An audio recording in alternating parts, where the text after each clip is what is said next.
Welcome all, I am MotoristX and welcome to an edition of Lore Wheel Drive, where I talk about niche automotive lore, history, and subjects of the like. Today, I'll be sharing with you a brief history of famous Japanese tuner Tommy Kaira, and later on we'll be taking a look at some of the greatest cars that have ever stemmed from this legendary tuner shop. But before we dive into all of that, I'd highly recommend subscribing to my channel if you'd like to learn more about special automotive operations and automotive topics like this in general. I truly attempt to make a lot of content for all types of different car enthusiasts, but this series right here especially is going to be for you history buffs, spec nerds, and taxonomy masters. If you love classifying cars and knowing the story behind a lot of cars, oh boy, this series is going to be one for you.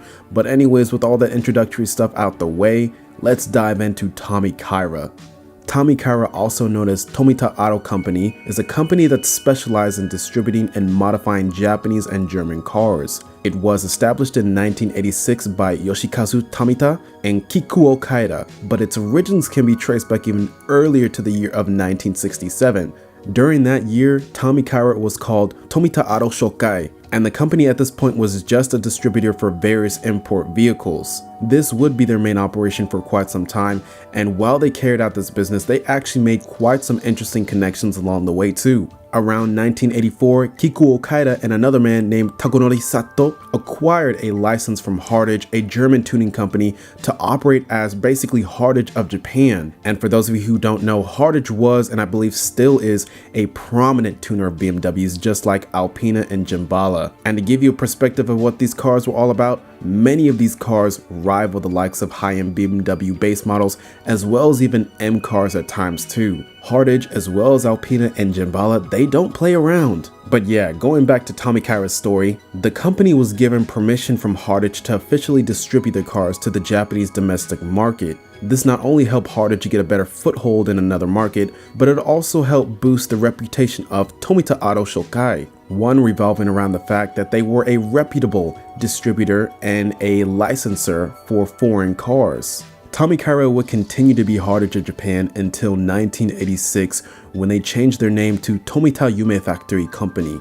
This name change sparked the birth of the modern Tommy Kaira that many know and love today. From this point on out, the company dedicated itself to putting on their infamous bolt-on mods, tuning configurations, as well as body kits onto Japanese sports cars. In fact, something special about them is that they didn't sell their work in the form of specific parts like many other tuners at the time did, but rather they sold complete cars fully kitted with their improvisations and modifications. Tommy Kaira, doing what they did, had seen a decent amount of success after these first few years, and actually by 1995, Tommy Kaira were doing so well that they had enough funds to produce their very own original car, the Tommy Kaira ZZ. This small two-seater sports car was like their own version of the Miata, except it was more powerful and marked the company's official status as a car manufacturer rather than just being an importer or another tuner. Things in the 90s were great, and they were going for Tommy Kaira's favor, to say the least.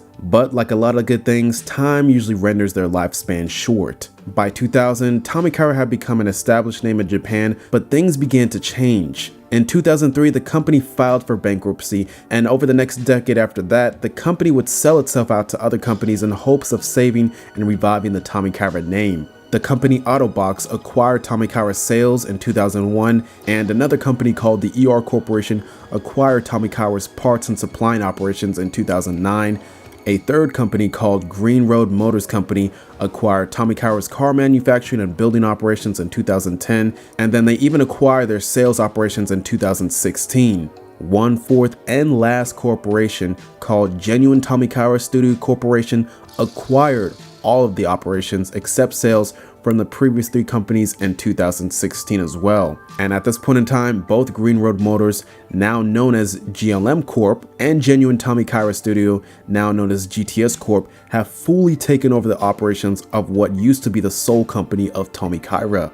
Now, I have just finished giving you a brief history of Tommy Kaira, but hold on, perhaps the best part of this video has yet to come. Shortly, we will take a look at some of the greatest cars and most iconic cars that have come out of the Tommy Kaira nameplate. And some of these have been so iconic to the fact that they've been featured in various entertainment franchises like the Forza Motorsport and Horizon gaming franchises, the Gran Turismo franchise, as well as other automotive entertainment franchises and a lot of other Japanese yet internationally known video series. We'll take a look at those models in a gallery shortly, but before we dive into that, let me clarify a couple of things with the gallery. Number one, cars are only going to be named by their year, company, model, and trim level. I'm not going to be using any generational codes, chassis codes, or sub-trim level names. Number two, some of the cars in this video might have multiple engine options available, but for the sake of this video, I only chose the specs for the option that was either the most popular or the one that had the most information on it. Number three, some cars also might have figures that just weren't publicly attainable, so for some of these cars you will see that they will have data slots indicating that data just simply was not available.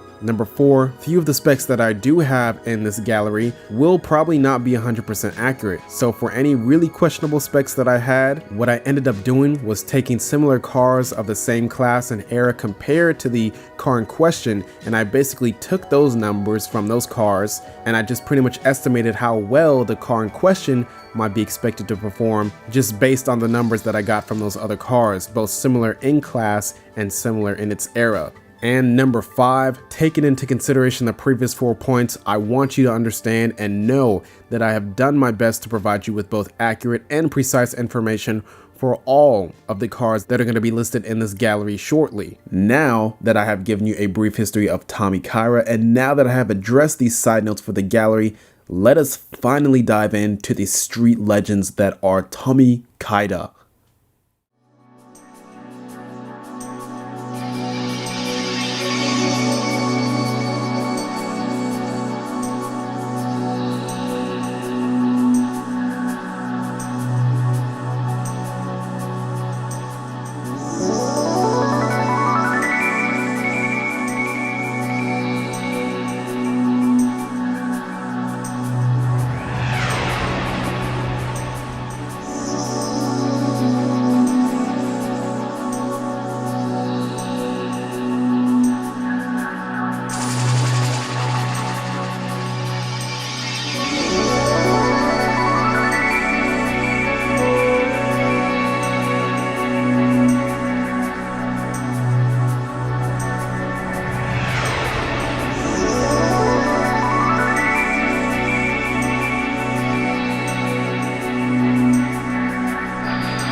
So guys, if you liked what you saw, go ahead and leave a like and consider subscribing to see more content like this. If you want to see me do this with another car brand, model, or type, comment down below which brand, model, or type you'd want to see me cover next.